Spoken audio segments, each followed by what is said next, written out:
Saudara pendengar di segenap penjuru tanah air, selamat bergabung dengan Lumen Indonesia. Lumen Indonesia, siap melayani Anda setiap hari.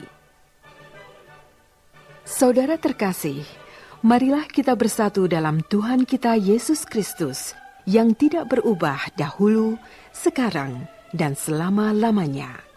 Allah Sang Maha Rahim mengasihi dan menerima sebagaimana adanya kita. Allah Bapa kita di surga senantiasa bersedia menolong, menghibur dalam menghadapi segala permasalahan hidup sehari-hari.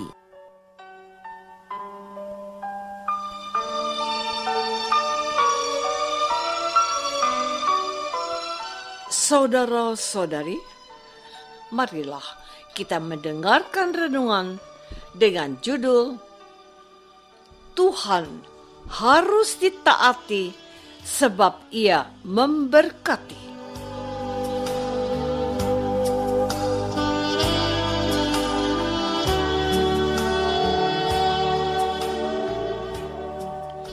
Yang berdasarkan pada Injil Yohanes bab 21 ayat 9, 10, dan 12a. Ketika mereka tiba di darat, mereka melihat api arang dan di atasnya ikan dan roti. Kata Yesus kepada mereka, "Bawalah beberapa ikan yang baru kamu tangkap itu." Kata Yesus, "Marilah dan sarapanlah."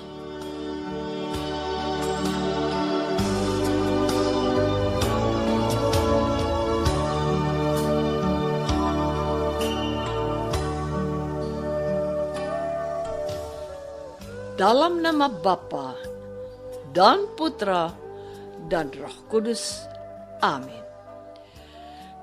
Saudara-saudari terkasih dalam nama Tuhan Yesus Kristus.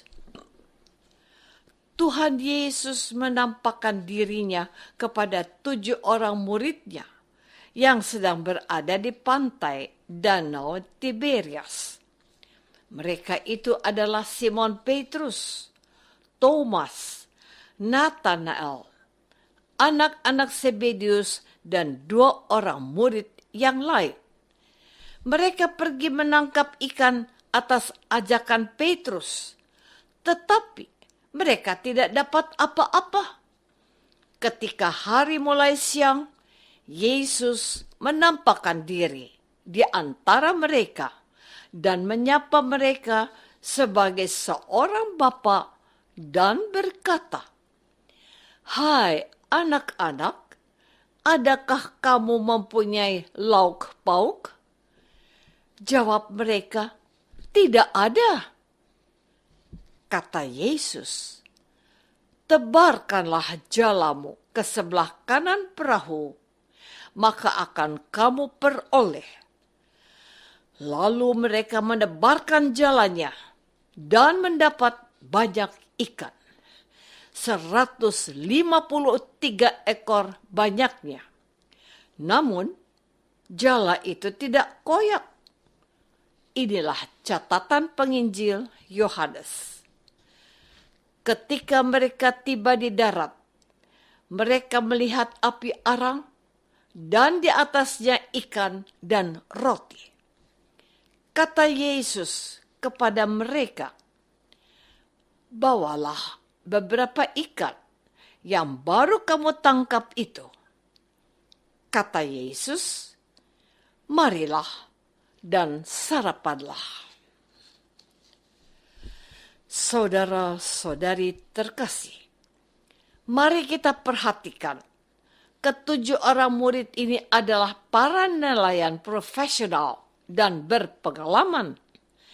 Mereka mencari ikan di waktu malam, tetapi mereka tidak memperoleh apa-apa. Tetapi seorang bapa memerintahkan mereka untuk menebarkan jala ke sebelah kanan. Meskipun hari mulai siang, mereka menaati Dia. Mereka menangkap banyak ikan, bahkan perlu bantuan teman-teman mereka agar dapat menghela jala yang penuh dengan ikan-ikan itu. Yesus memerintahkan untuk menebarkan jala ke sebelah kanan. Kanan bukan saja sebagai terhormat, melainkan juga tempat yang terberkati. Ingatkah kita akan perumpamaan tentang akhir zaman? Bahwa domba-domba ditempatkan Yesus di sebelah kanan. Mereka taat pada perintah Yesus dan berhasil. Saudara-saudari terkasih, hari ini kita sedang mendalami arti sebuah ketaatan yang diikuti para murid Yesus. Awalnya, Yesus menghampiri para murid itu sebagai sosok yang tidak mereka kenali. Namun, kehadirannya dilihat oleh murid yang dikasihi dan berkata kepada Petrus, "Itu Tuhan." Peristiwa penangkapan ikan itu terjadi karena mereka menaati kehendak Yesus yang bertindak sebagai seorang bapa dan guru dan menyapa mereka sebagai anak-anaknya. Apa arti ketaatan ini? Mereka adalah lambang dari gereja yang dengan sehati dan sejiwa taat pada perintah Yesus, dan itu telah menghasilkan buah, yaitu penangkapan ikan yang banyak dan bahwa jala mereka tidak koyak. Hanya ketaatan bersama dari umat Allah kepada Yesus, baik hierarki dan kaum awam, akan mendatangkan hasil berlimpah karena diberkati Tuhan Yesus. Ketaatan menjadi dasar keberhasilan dan dapat mempertahankan gereja dalam kesatuan yang dilambangkan oleh jala yang tidak terkoyak. Menarik untuk diperhatikan bahwa bukan Petrus yang menyadari kehadiran Tuhan, tetapi murid yang dikasihi Yesus. Dalam gereja, jabatan pemimpin diperlukan, tetapi juga dibutuhkan juga para teolog dan berkontemplasi untuk menemukan kehendak Tuhan. Mereka diberi kemampuan dan anugerah untuk melihat kehadiran Tuhan di tengah-tengah karya pelayanan dan pastoral gereja dewasa ini. Saudara-saudari terkasih, ketaatan gereja pada perintah dan bimbingan Tuhan Yesus itu membawa pada kesadaran akan hadirnya Allah yang mengasihi dan peduli. Kehadiran Tuhan Yesus mengarahkan gereja ke jalan kebenaran di kanan serta memberkatinya. Bukan hanya itu, Ia menyediakan anugerah melimpah yang memberikan kehidupan. Tuhan Yesus akan terus-menerus menyiapkan santapan rohani bagi gereja dimanapun berada. Para murid diundang untuk sarapan, bukan dari hasil tangkapan mereka, tetapi sudah disediakan oleh Yesus, Tuhan yang bangkit. Apakah itu? Itulah santapan rohani yang memberikan hidup yang kekal. Inilah korban Yesus untuk gerejanya yang menjadi pusat kehidupan kita, yaitu Ekaristi Kudus.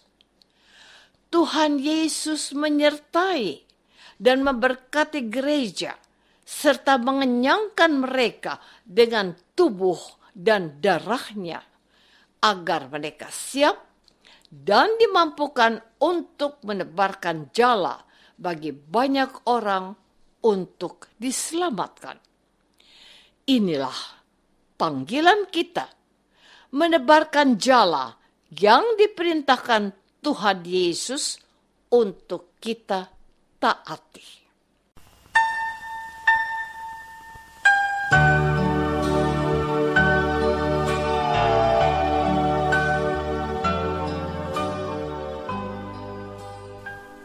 Saudara terkasih, marilah kita masuk dalam saat hening sejenak untuk meresapkan renungan yang baru saja kita dengar bersama dalam kehidupan iman kita masing-masing.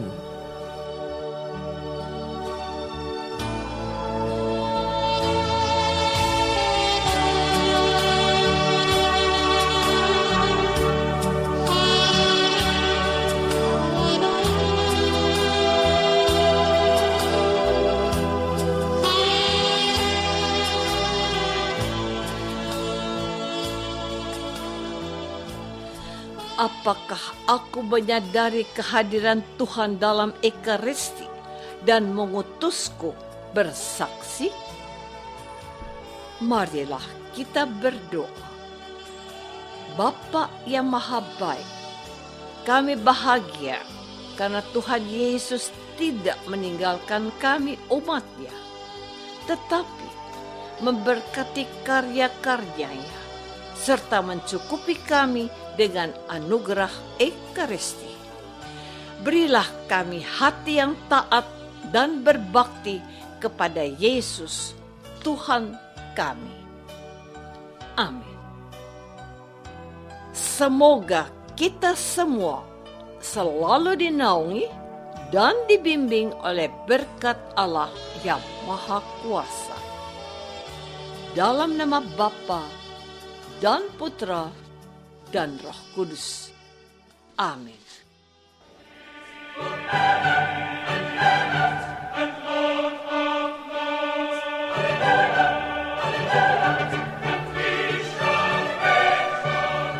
Dengan penuh kasih dan sukacita, Lumen Indonesia mengundang saudara-saudara seiman di segenap penjuru tanah air. Sekiranya ada tanggapan ataupun saran, kirimkan surat Anda ke Lumen Indonesia. Terima kasih atas perhatian Anda. Sampai berjumpa lagi dengan Lumen Indonesia pada waktu dan gelombang yang sama esok hari.